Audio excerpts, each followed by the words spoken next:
Pageant interview happens so fast, not just for you as the contestant, but for the judges too. You have to say things that are so memorable so that you can stand out to your judges. Now, in this video, I'm going to share with you what not to say and what you should say instead.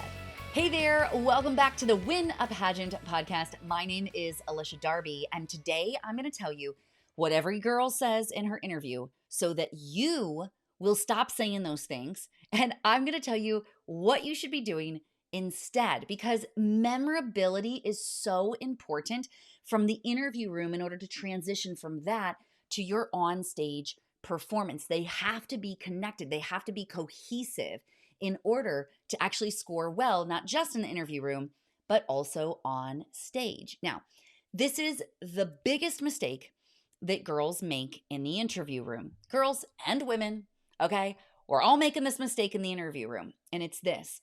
We are being overly general about what makes you stand out, and that is wrecking your performance, okay? Let me give you an example of what I mean. Oftentimes, you will be asked questions about what makes you unique or why should we choose you, something like that. And what very frequently happens is that you will say something that just about any other girl could say the same thing, and it could be probably true for her as well. That is wrecking your performance because what's happening is the judge hears it from you, and then 3 minutes later, the next girl walks into the room, and then the judge hears it from that girl or something similar, and then the next girl walks. And we start hearing the same stuff over and over and over. Now, I've been in the pageant industry for 20 some years, and I've seen it from every angle. I've coached thousands of women around the world, and I hear them saying the same stuff. Like I'll be doing a mock interview, and she'll be like, oh, like the one I joke about, if you've been following me for a while, you've heard me joke about this. I want to speak to the kids in the schools. And it's like, oh, if I hear another woman say she wants to speak to the kids in the schools, everybody says that. And so few title holders are actually doing it. Why? Because as a title holder, you are responsible for booking your own appearances in most cases. And so if you have no plan of how you're going to talk to the kids in the school, or you're like, I'm going to call up my principal, that's usually what happens is that you get into like 2 or 3 schools. Okay, you talk to the kids in the schools. This is what everybody is saying. It does not make you stand out, okay? I know youth might think, oh, well, but it's so cool. I'm going to talk to the kids in the school. No. That's what I'm here for, okay? So here are the most common things that women are saying that you need to avoid, okay?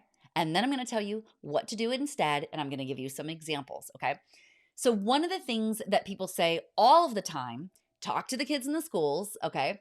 Another one is that they pull from these very broad characteristics that generally describe most pageant women, okay?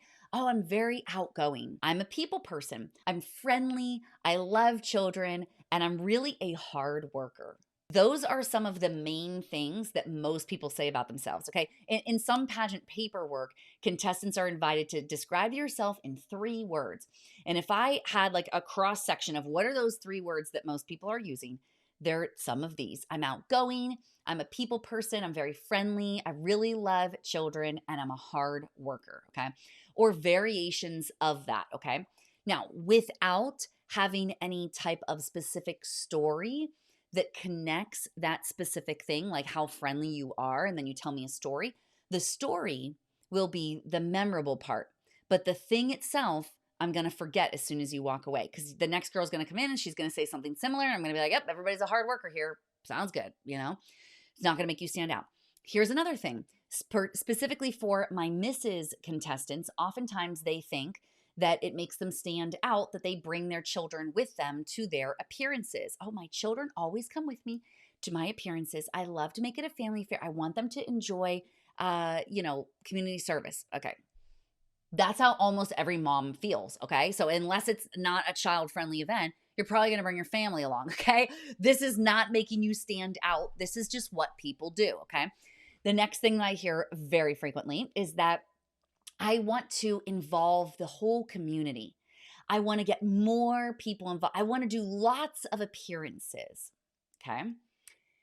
Yeah, that's great. And I'm happy you want to do that. But you and the last girl and the next girl are all saying the same thing. Okay. So it doesn't make you stand out. It doesn't make you memorable that you are like, I really want to do a lot of appearances. I want to do an appearance every single week. I want to be able to have 152 appearances this year. Okay.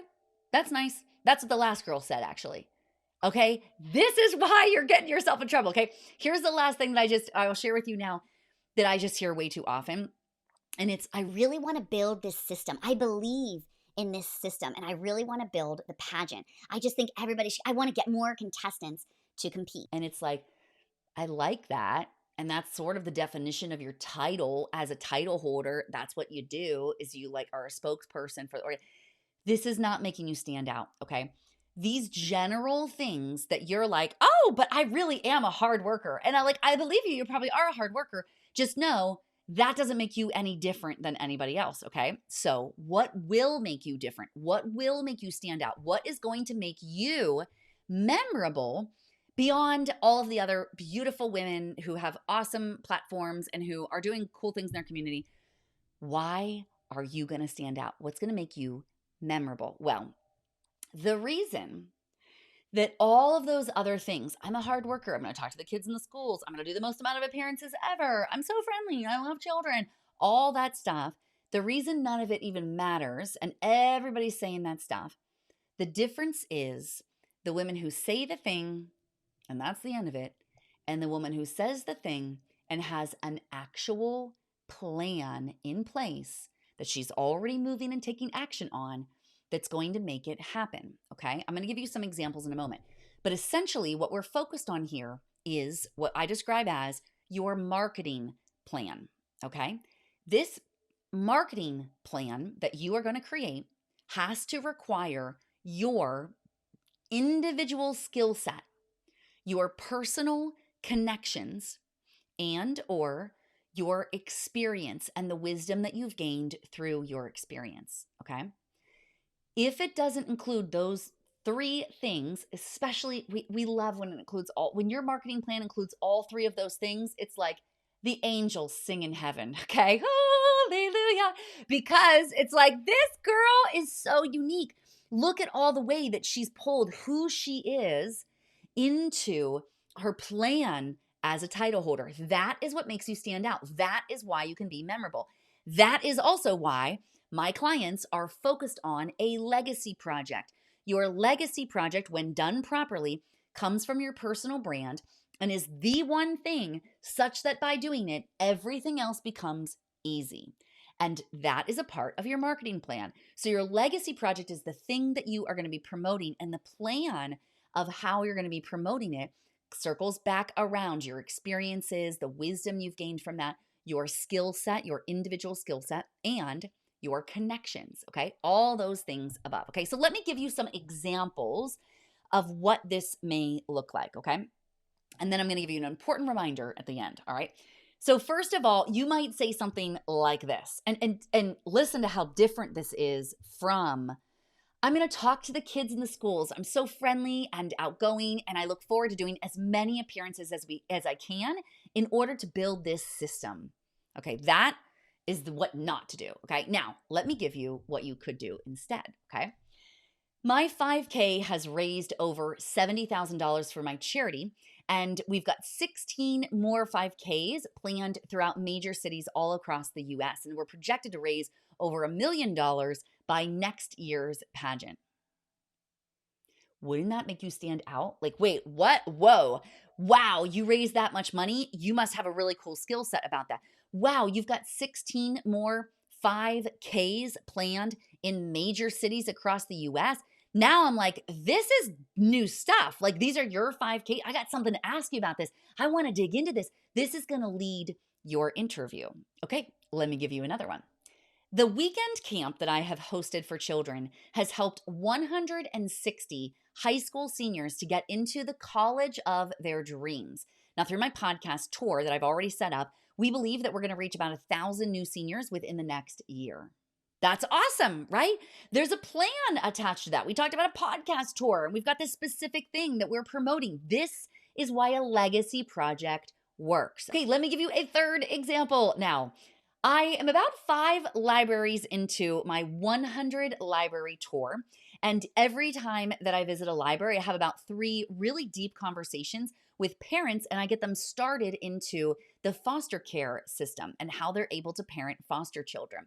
And so at this rate, I'm probably going to have about 300 new parents that are going to be able to be on their foster care list in our state alone. You see how different it is when you get specific, okay? I cannot say this enough, that the thing that will make you forgotten and lost in the sauce is being general. The thing that makes you memorable is to be specific.